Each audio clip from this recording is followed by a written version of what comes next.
Shalom. Salam sejahtera dalam kasih Tuhan Yesus Kristus. Dan tak lupa saya ucapkan selamat pagi.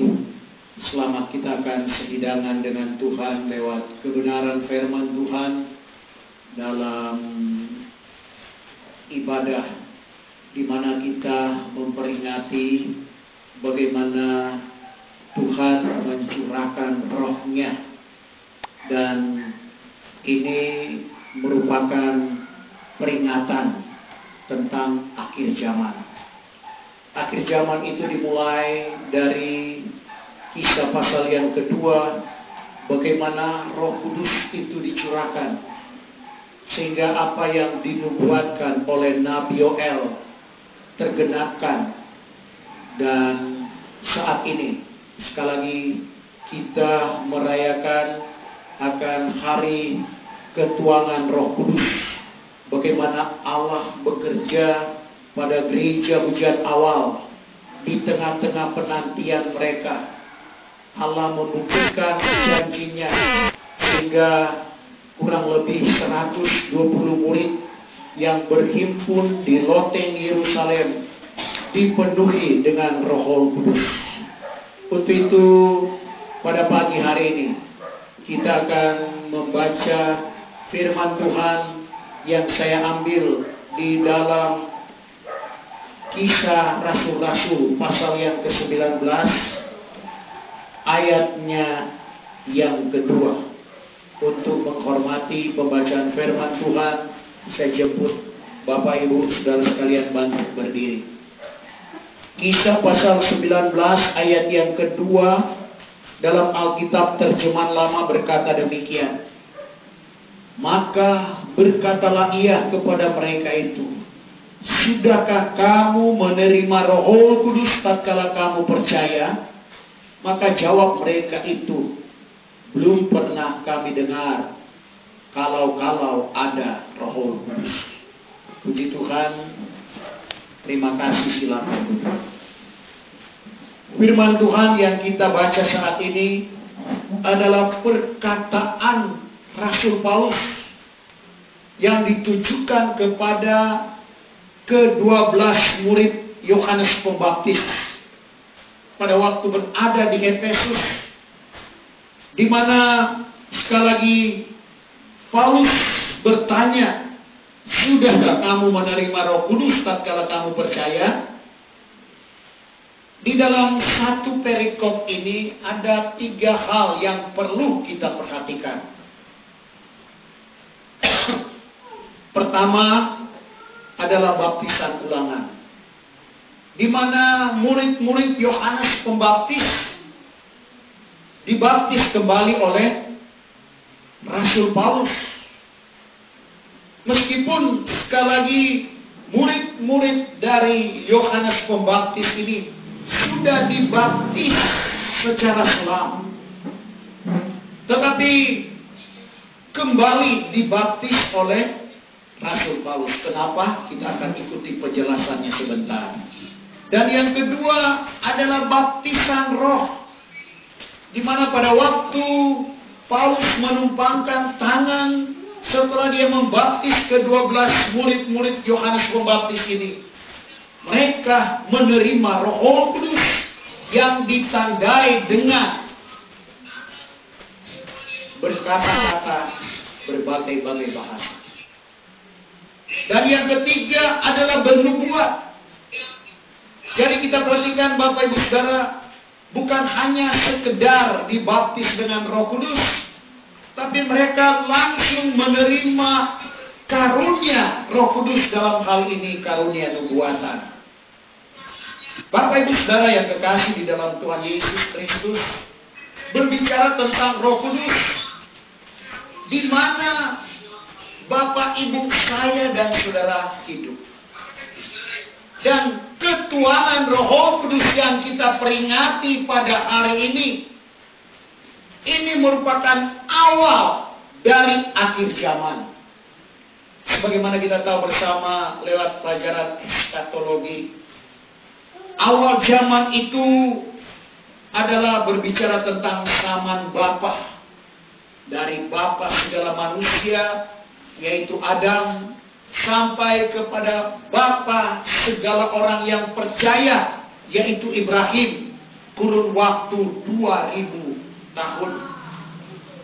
Masuk pada zaman anak yang dimulai dari Ishak, anak yang dijanjikan Allah kepada Ibrahim, sampai kepada Tuhan Yesus Kristus, anak tunggal Bapa. Itu ada kurun waktu 2000 tahun, dan itu adalah pertengahan zaman. Dan kita yang hidup di zaman Roh Kudus yang dimulai dari pencurahan Roh Kudus di loteng Yerusalem sampai sekarang ini, kita hidup di zaman Roh Kudus. Ada yang berkata ini sudah kadaluarsa, ini sudah tahun 2020. Saya bilang 2000 tahun berbeda dengan tahun 2000. Awal pencurahan Roh Kudus kalau kita perhatikan, karena Tuhan Yesus yang disebut Masehi lahir, ada yang bilang 4 tahun sebelum Masehi, ada yang katakan 1 tahun, tahun pertama, karena dia memang Masehi. Dia ada di tengah-tengah dunia ini selama 33,5 tahun. Tapi saya tidak mau katakan bahwa akhir zaman Roh Kudus itu adalah tahun 2033. Karena kalender yang kita pergunakan saat ini kalender Romawi yang berbeda dengan kalender Yahudi atau tahun Alkitab. Kalender Yahudi semua bulan itu 30 hari. Kalender yang kita pergunakan adalah kalender Romawi, ada 28 hari, 29 hari, 30 hari, 31 hari. Tapi kita tidak mau bahas itu pada saat ini. Tapi yang penting bahwa akhir zaman itu dimulai pada waktu Allah mencurahkan Roh Kudus. Karena jauh hari sebelum itu terjadi di loteng Yerusalem, maka Nabi Yoel sudah menubuatkan. Dalam Yoel 2 ayat yang ke-28, nubuatan ini tergenapi dalam Kisah pasal yang kedua, ayat yang ke-16 sampai ayatnya yang ke-18. Kisah 2 ayat 16. Inilah yang disabdakan oleh Nabi Yoel. Inilah yang disabdakan oleh Nabi Yoel. Maka firman Allah bahwa akan berlaku kelak pada akhir zaman. Berlaku kelak pada akhir zaman. Aku akan mencurahkan roh ke atas segala manusia. Aku, yaitu Tuhan, akan mencurahkan rohnya kepada segala manusia. Sehingga anak-anak laki-laki dan perempuan akan bernubuat. Anakmu laki-laki dan perempuan akan bernubuat. Dan orang muda-mudamu akan melihat beberapa penglihatan. Orang muda-muda akan lihat beberapa penglihatan. Dan orang tua-tuamu akan mimpi berbagai-bagai mimpi. Orang tua-tua akan mimpi berbagai-bagai mimpi. Dan atas segala hamba laki-laki dan perempuan pun, atas segala hamba laki-laki dan perempuan pun, aku akan mencurahkan roh pada masa itu. Tuhan akan mencurahkan rohnya pada masa itu. Dan mereka itu akan bernubuat. Mereka akan bernubuat. Bagaimana Petrus dia bangkit berdiri untuk menyampaikan apa yang dinubuatkan oleh Nabi Yoel. Karena pada waktu itu orang berkacau bilau, apa artinya ini? Pada waktu Tuhan menggenapi janjinya, di mana dia curahkan Roh Kudus dalam Kisah 2 ayatnya yang keempat. Kisah 2 ayat yang keempat. Maka mereka itu sekalipun penuh dengan Roh Kudus. Orang-orang yang menantikan janji Tuhan di loteng Yerusalem dipenuhi dengan Roh Kudus. Sehingga mereka itu mulai berkata-kata dengan berbagai-bagai bahasa. Ditandai dengan berkata-kata dengan berbagai-bagai bahasa. Bagaimana yang diilhamkan oleh Roh kepadanya akan Yang diilhamkan oleh Roh kepadanya akan bertutur. Bahasa Roh tidak dipelajari, tidak melewati kursus, tapi diilhamkan oleh Roh. Dan ini merupakan pernyataan pembuktian Roh Kudus itu bekerja. Sehingga orang-orang yang merayakan hari Pentakosta pada waktu itu, mereka berkacau bilau, apakah artinya ini? Bahkan ada yang menuding orang-orang yang dipenuhi dengan Roh Kudus ini adalah orang-orang yang penuh dengan air anggur. Dalam arti kata mereka menganggap bahwa mereka itu mabuk. Dalam Kisah 2 ayat 12 dan ayat 13. Maka tercengang-cengang mereka itu sekalian. Tercengang-cengang mereka itu sekalian yang menyaksikan apa yang terjadi di loteng Yerusalem. Serta berkacau bilau. Sehingga berkata seorang kepada seorang. Berkata seorang kepada seorang. Apakah maknanya ini? Apakah artinya ini? Apakah maknanya ini? Tetapi orang lain mengolok-olokkan katanya. Tapi ada juga yang mengolok-olokkan katanya. Orang ini penuh dengan air. Orang ini penuh dengan air anggur manis. Tapi Petrus yang dipenuhi, salah satu murid yang dipenuhi dengan Roh Kudus pada waktu itu, dia bangkit berdiri. Ini bukan mabuk seperti sangkamu, karena ini baru pukul 9 pagi. Tapi inilah yang disabdakan oleh Nabi Yoel. Jadi apa yang dinubuatkan oleh Nabi Yoel jauh hari sebelumnya terwujud dengan apa juga yang dikatakan oleh Tuhan Yesus. Tuhan bilang dalam Lukas 24 ayat 49, nantilah kamu di tempat ini. Lukas 9. Dan tengoklah, aku ini menurunkan kata suku perjanjian Bapa. Aku ini menurunkan perjanjian Bapakku. Tetapi kamu ini nantilah di dalam negeri ini. Nantilah di dalam negeri ini. Sehingga kamu dilengkapi dengan kuasa di tempat yang. Sehingga kamu dilengkapi dengan kuasa dari tempat yang maha tinggi. 10 hari murid-murid menanti. Ini bukan waktu yang pendek. 10 hari menanti Bapak Ibu Saudara. Baru digenapi karena itu memang sesuai dengan kebenaran firman Allah. Bagaimana Allah mencurahkan Roh Kudus kepada murid-murid Tuhan. Dan mereka yang setia dan menanti pada waktu itu benar-benar menerima apa yang dijanjikan oleh Tuhan. Karena Tuhan tidak seperti manusia yang berdusta. Tuhan tidak seperti anak manusia yang bersesalan adanya. Masakan ia berfirman lalu tidak diadakannya? Masakan ia berfirman lalu tidak disampaikannya? Meskipun sekali lagi murid-murid harus menunggu waktunya Tuhan. Setelah Tuhan Yesus naik ke surga, sekali lagi seperti apa yang dijanjikan oleh Tuhan Yesus yang kita sudah baca tadi. Nantilah kamu di tempat ini. Dan itu yang terjadi Bapak Ibu Saudara. Penantian terjadi di mana Tuhan mencurahkan Roh Kudus di dalam kehidupan dari murid-murid Tuhan. Dan kita perhatikan bahwa Roh Kudus itu membuat orang-orang yang menerima, salah satunya adalah Petrus, menjadi berani. Saudara, tidak takut. Sebab itu Paulus juga mengungkapkan kepada anak rohaninya, di mana roh yang Tuhan berikan adalah roh kuasa, bukan roh penakut. Coba 2 Timotius 1 ayat 7. 2 Timotius 1 ayat 7. Bahwa Allah sudah mengaruniai kita. Allah sudah mengaruniai kita. Bukannya suatu roh penakut. Bukannya satu roh penakut. Melainkan roh kuasa dan kasih. Roh kuasa dan kasih. Dan memerintahkan diri. Memerintahkan diri. Roh kuasa yaitu Roh Kudus yang membuat tidak ada ketakutan di dalam kehidupan kita, yang membuat kita berani, dan itu terbukti apa yang dialami oleh Petrus. Saudara, tidak ada ketakutan bagi dia. Bahkan dia menuding orang-orang yang datang merayakan hari Pentakosta pada waktu itu, Yesus Kristus yaitu Tuhan yang kamu salibkan. Sekali lagi tidak ada ketakutan bagi Petrus, karena roh yang Tuhan anugerahkan kepadanya bukan roh penakut. Roh Kudus itu akan membuat kita jadi berani. Tidak ada yang kita takuti Bapak Ibu Saudara kecuali Tuhan. Dan ini yang dialami oleh Rasul Petrus, sehingga dia berani menuding. Coba Kisah 2 ayat 35. Ayat 35. 36. Sebab itu hendaklah diketahui segala isi umat Israel dengan yakin bahwa Allah sudah menjadikan Yesus itu Tuhan. Allah yang sudah menjadikan Yesus itu Tuhan.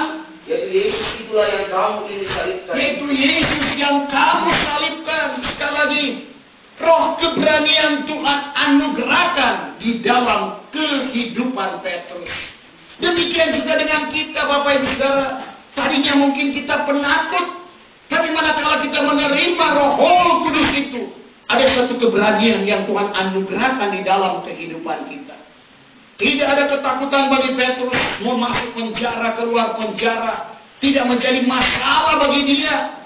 Karena ada roh keberanian, yaitu Roh Kudus, yang menolong akan kehidupannya, yang membuat dia berani. Dan Petruslah yang membuka rahasia keselamatan di zaman Roh Kudus ini.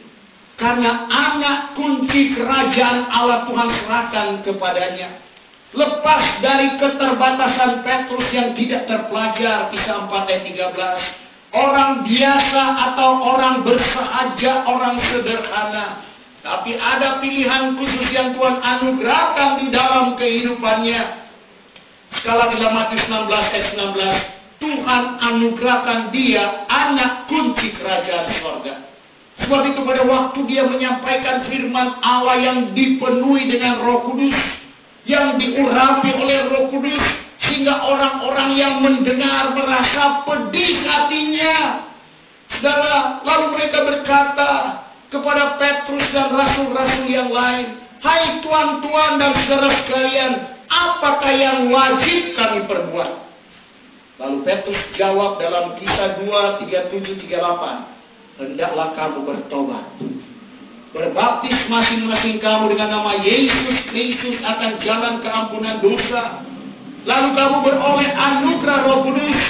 Inilah hukum yang berlaku di akhir zaman, di zaman Roh Kudus, di mana Bapak Ibu saya dan saudara hidup." Betapa pentingnya Roh Kudus itu. Selain memberikan keberanian di dalam kehidupan kita, Roh Kudus itu juga yang membuat mata rohani kita terbuka, yang membuat kita mengenal kebenaran, membawa kita kepada segala kebenaran.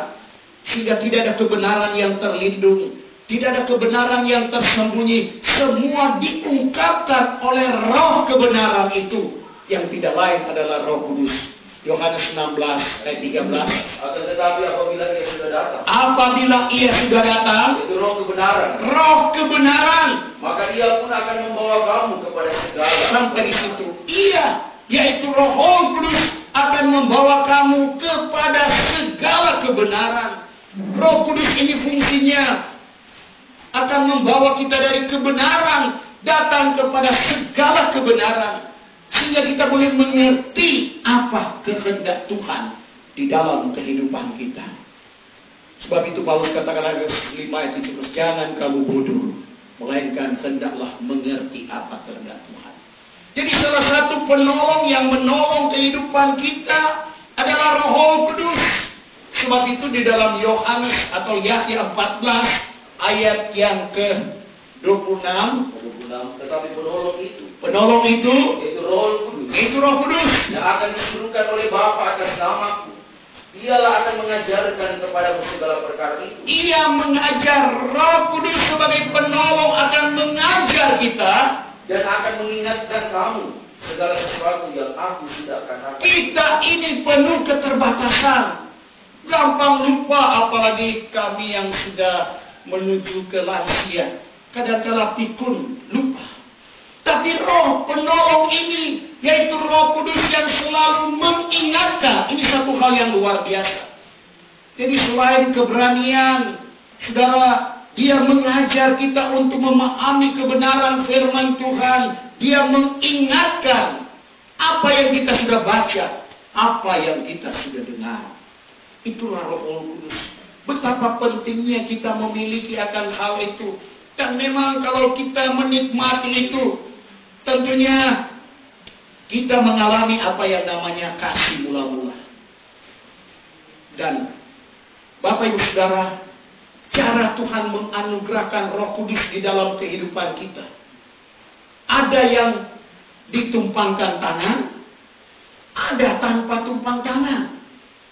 Kalau murid-murid Yohanes Pembaptis ini dalam pembacaan ini dalam ayat 1 sampai 7, mereka ditumpang tangan oleh Paulus. Mereka menerima Roh Kudus. Tetapi orang-orang yang ada di loteng Yerusalem tanpa tumpang tangan.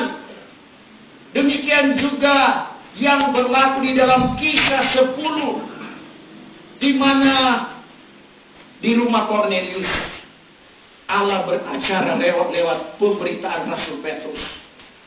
Masih Petrus menyampaikan firman Tuhan seperti ini. Orang-orang yang ada di rumah Kornelius sudah dibaptis dan dipenuhi dengan Roh Kudus. Meskipun mereka belum dibaptis secara selam dengan air. Tapi bukan berarti karena sudah menerima Roh Kudus, mereka tidak perlu lagi dibaptis dengan air. Karena kelahiran yang sempurna adalah lahir baru daripada air dan roh. Jadi sekali lagi, cara Tuhan mengadakan apa yang Dia janjikan. Memang ada yang melalui tumpang tangan. Seperti yang di Kisah 8 juga. Bagaimana Petrus dan Rasul Yahya menumpangkan tangan kepada orang-orang waktu itu dan penuh dengan Roh Kudus. Simon yang tadinya tukang sihir, dia cemburu. Dia coba-coba tawarkan uangnya, ini kasih supaya saya juga tumpang tangan orang penuh dengan Roh Kudus. Tapi apa kata Petrus? Binasalah uangmu. Coba Kisah pasal yang ke-8 Ayat yang ke-18. 18. Apabila dilihat oleh Simon bahwa Roh Kudus itu dikaruniakan oleh sebab rasul-rasul itu meletakkan tangannya ke atas orang, maka ditunjukkannya uang kepada keduanya serta berkata, berilah kiranya aku juga kuasa itu. Berilah kiranya aku kuasa itu. Supaya atas barang siapa yang aku letakkan tangan, Supaya barang siapa yang aku letakkan tangan ke atasnya, ialah beroleh Roh Kudus. ia akan beroleh Roh Kudus. Tetapi berkatalah Petrus kepadanya, Berkatalah Petrus kepadanya, binasa uangmu ini, binasa uangmu ini beserta dengan engkau, serta dengan engkau, sebab sangkamu anugerah Allah dapat dibeli dengan uang. anugerah Allah tidak dapat dibeli dengan uang. Roh Kudus tidak dapat dibeli dengan uang. Roh Kudus hanya dapat dibeli dengan penyerahan yang sungguh kita kepada Tuhan. Jadi dengan penyerahan kita yang sungguh, maka Allah pembaptis Roh Kudus itu akan membaptis kita kalau kita menyerah dengan bersungguh-sungguh kepada Tuhan. Jadi kita lihat luar biasa. Dan Roh Kudus itu yang akan memberikan kuasa juga di dalam kehidupan kita. Kita perhatikan dalam Kisah 1 ayat yang ke-8. Tetapi kamu akan beroleh kuasa kelak. Kamu akan beroleh kuasa kelak Apabila Roh Kudus turun ke atas kamu. apabila Roh Kudus turun ke atas kamu. Dan kamu akan menjadi saksi bagiku. Kamu akan menjadi saksi bagiku. Baik di Yerusalem, baik di seluruh tanah Yudea, atau di Samaria, sehingga sampai ke ujung. Roh kuasa ini Tuhan anugerahkan dan kita menjadi saksi. Jadi kita lihat Roh Kudus ini yang memeteraikan kita untuk menjadi saksi di tengah-tengah dunia. Mulai dari Yerusalem, Yudea, Samaria, sampai ke ujung bumi. Jadi saksi, yaitu apa yang dia lihat, apa yang dia dengar, apa yang dia rasakan. Itulah saksi yang benar. Ada orang yang tidak lihat, dia saksikan. Itu saksi dusta namanya. Dia tidak alami, dia saksikan seolah-olah dia alami. Saksi dusta namanya. Tapi kita menjadi saksi yang benar, menyaksikan akan kebenaran firman Tuhan ini.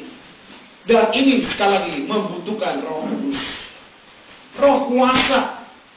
Dan akhirnya dengan pertolongan Roh Kudus, bagaimana keberanian murid-murid Tuhan pada gereja pertama, mereka memberitakan firman Tuhan sehingga banyak orang yang bertobat. Banyak orang yang memberi diri untuk dibaptis. Dan kita perhatikan Bapak Ibu Saudara, kita kembali pada pembacaan kita tadi. Dalam Kisah pasal yang ke-19. Maka berkatalah ia kepada mereka itu, sudahkah kamu menerima Roh Kudus setelah kamu percaya? Maka jawab mereka itu, belum pernah kami dengar kalau ada Roh Kudus. Maka katanya, kalau begitu, dengan baptisan manakah kamu dibaptiskan? Maka jawab mereka itu, dengan baptisan Yahya. Berarti mereka sudah dibaptis selam. sesuai dengan baptisan Yahya. Tapi kita perhatikan, lalu kata Paulus, Yahya membaptiskan dengan baptisan bertobat, serta mengatakan kepada kaum itu bahwa wajib percaya akan Dia yang datang kemudian daripadanya, yaitu Yesus. Setelah mereka itu mendengar hal itu, lalu sekaliannya itu dibaptiskan dengan nama Tuhan Yesus. Jadi kita lihat, ke-12 murid-murid Yohanes Pembaptis ini tadi sudah dibaptis. Kata Paulus, dengan baptisan mana kamu dibaptiskan? Dengan baptisan Yohanes. Dan setelah mereka mendengar akan apa yang disampaikan oleh Paulus, maka mereka kembali, saudara, memberi diri dibaptis oleh Yohanes Pembaptis. Kenapa? Sedangkan yang sudah dibaptis selam harus diselamkan kembali. Karena kita perhatikan, mereka berada peralihan sama. Pada waktu Tuhan Yesus berada di muka bumi ini, belum dipermuliakan, baptisan itu seperti Yohanes Pembaptis dalam nama Bapa, Anak, dan Roh Kudus dalam Matius 28. Jadi kita perhatikan, tapi masuk pada zaman Roh Kudus setelah Kristus dipermuliakan, maka baptisan itu dengan nama Tuhan Yesus Kristus. Sebab itu baptisan harus lengkap demi nama Bapa, Anak, dan Roh Kudus, yaitu Tuhan Yesus Kristus. Itulah baptisan di zaman Roh Kudus ini. Sehingga sekali lagi, meskipun murid-murid dari Yohanes Pembaptis sudah dibaptis secara selam, tetapi kembali dibaptis oleh Rasul Paulus. Jadi kita lihat di dalam kisah ini berbicara tentang baptisan ulangan. Dan kedua adalah baptisan roh. Ayat 6. Dan apabila Paulus sudah meletakkan tangan ke atas mereka itu, maka turunlah Roh Kudus itu kepada mereka. Lalu mereka itu pun berkata-kata dengan berbagai-bagai bahasa. Jadi bukti kehadiran Roh Kudus adalah berkata-kata dengan berbagai-bagai bahasa dalam Kisah 2 ayat yang keempat, yang diilhamkan oleh Roh untuk bertutur. Sekali lagi, bukan dipelajari, tapi diilhamkan oleh Roh. Itulah tanda, bukti baptisan Roh dan kepenuhan Roh. Kita hanya menyerah, haleluya, haleluya. Tuhan yang akan membaptis Roh Kudus, saya alami itu tanpa tumpang tangan. Tadinya hamba-hamba Tuhan sudah tumpang tangan, tapi tidak juga dibaptis dengan Roh Kudus. Karena pembaptis agung Roh Kudus itu adalah Tuhan. Hamba Tuhan cuma membantu penyerahan tumpang tangan. Seperti murid-murid Yohanes Pembaptis ini ditumpang tangan oleh Paulus. Tapi ada seperti kisah Kornelius. Coba kita perhatikan kisah 10. Tidak mengapa kita baca ayat 44 mulai. 10 ayat 44.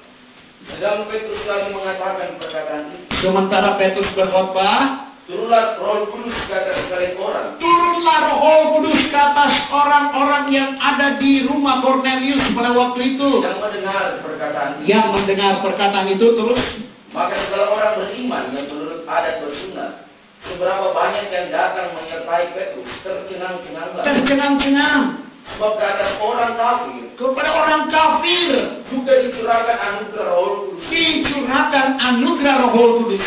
Karena didengarnya mereka itu berkata-kata dengan berbagai-bagai bahasa. Karena mereka dengar, mereka berkata-kata dengan berbagai-bagai bahasa. Serta memegahkan Allah. Lalu kata Petrus, dapatkah seorang menegakkan air itu daripada membaptiskan orang yang sudah menerima Roh Kudus sama seperti kami? Jadi kita lihat orang-orang yang ada di rumah Kornelius pada waktu itu. Sementara Petrus berkata-kata, sementara Petrus berkhotbah, mereka dipenuhi dengan Roh Kudus. Dengan berkata-kata dengan berbagai-bagai bahasa yang diilhamkan oleh Roh kepadanya akan bertutur. Karena kita hidup di zaman Roh Kudus ini, betapa pentingnya peranan Roh Kudus itu di dalam kehidupan kita.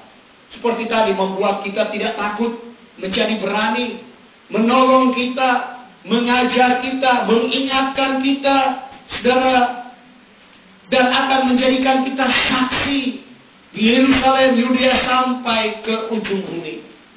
Dan yang ketiga, selain murid-murid Yohanes Pembaptis ini menerima baptisan roh dengan berkata-kata dengan berbagai-bagai bahasa, mereka juga bernubuat. Kenapa? Karena mereka sudah ada firman. Karena mereka murid dari Yohanes Pembaptis. Sehingga pada waktu mereka menerima Roh Kudus, langsung dianugerahkan karunia nubuatan. Kembali kita perhatikan dalam ayat 6. Dan apabila Paulus sudah meletakkan tangannya di atas mereka itu, maka turunlah Roh Kudus ke atas mereka itu. Lalu mereka itu berkata-kata dengan berbagai-bagai bahasa sambil bernubuat. Jadi tidak cukup kita hanya menerima baptisan roh dan kepenuhan roh. Iman kita perlu ditingkatkan untuk menerima karunia-karunia Roh Kudus. Karunia-karunia Roh Kudus ini akan menentukan jawatan apa. Apabila Tuhan bawa kita sampai pada kegerakan rohani yang besar, 5 jawatan Tuhan ini akan muncul seperti apa yang disuratkan oleh Paulus kepada jemaat Efesus untuk membangun, untuk mendirikan tubuh Kristus. Efesus 4 11. Dan ialah sudah mengangkat setengah orang menjadi rasul-rasul, setengah orang menjadi rasul-rasul, setengah menjadi nabi-nabi, nabi-nabi, setengah menjadi pemberita Injil atau penginjil, dan setengah menjadi gembala, dan guru agama, akan melengkapkan orang-orang suci, bagi pekerjaan melayani di dalam hal mendirikan tubuh, mendirikan atau membangun tubuh Kristus dibawa pada kesempurnaan. Jadi 5 jawatan Tuhan ini akan berperan penting dalam kegerakan rohani yang besar. Jadi kita perhatikan, sebelum Tuhan Yesus datang kembali, datang di atas awan-awan untuk menjemput gerejanya, maka ada kegerakan rohani yang besar yang akan dipimpin oleh 12 rasul gereja hujan akhir. Ada 12 rasul gereja hujan awal. Ada 12 rasul gereja hujan akhir. Itulah 24 ketua-ketua yang diperlihatkan Tuhan kepada Rasul Yahya pada waktu berada di Pulau Patmos. 12 rasul gereja hujan awal, di mana memimpin gereja hujan awal sampai dipertunangkan dengan Tuhan. 2 Korintus 11 ayat 2. Tetapi 12 rasul gereja hujan akhir memimpin gereja Tuhan, membawa gereja Tuhan kepada kesempurnaan untuk menikah secara rohani dengan Tuhan Yesus Kristus. Karena disinilah letak gereja Tuhan akan disempurnakan. Karena sering saya katakan bahwa kedatangan Tuhan pada kali yang kedua bukan seperti kedatangannya pada kali yang pertama, lahir di kandang yang hina untuk mencari orang yang berdosa. Tetapi kedatangan Tuhan pada kali yang kedua, kita perhatikan 1 Tesalonika 5 ayat 23. Maka Allah sendiri yang pohon sejahtera itu menguruskan kiranya kamu dengan sempurnanya, dan segenap roh dan nyawa dan tubuh kamu terpelihara dengan tidak bercacat celah pada masa kedatangan Tuhan kita Yesus. Kristus. Maka Allah yang memanggil kamu itu setia. Dan Dialah yang akan menyempurnakan. Jadi kedatangan Tuhan pada kali yang kedua mencari orang-orang yang sudah disempurnakan dan akan diangkat pada keangkatan gereja Tuhan. Matius 24 ayat 30 dan 31. Jadi kita perhatikan. Silakan. 30. Setelah itu telah kelihatan tanda anak manusia di langit. Kelihatan tanda anak manusia di langit. Maka segala bangsa manusia di bumi akan meratap. Lalu mereka itu akan memandang anak manusia. datang di atas awan. Mereka akan memandang anak manusia datang di atas awan dari langit Dengan kuasa dan kemuliaan yang besar. dengan kuasa dan kemuliaan yang besar. Maka ia pun akan menyuruhkan malaikatnya meniup sangkakala yang besar bunyinya. Dan akan menghimpunkan sekalian orangnya yang terpilih. Menghimpunkan sekalian orang yang terpilih Daripada keempat penjuru alam. dari 4 penjuru alam, Yaitu dari tepi langit sampai ke tepinya yang lain. dari tepi langit ke tepinya yang lain. Untuk itu Bapak Ibu Saudara, firman Tuhan datang, betapa pentingnya Roh Kudus ini di dalam kehidupan kita, sampai kita menerima karunia-karunia Roh Kudus yang menentukan jawatan apa yang Tuhan akan percayakan di dalam kehidupan kita, dan akhirnya kita mengeluarkan buah Roh Kudus. Buah Roh Kudus itu, kata Paulus, adalah perbuatan ajaib.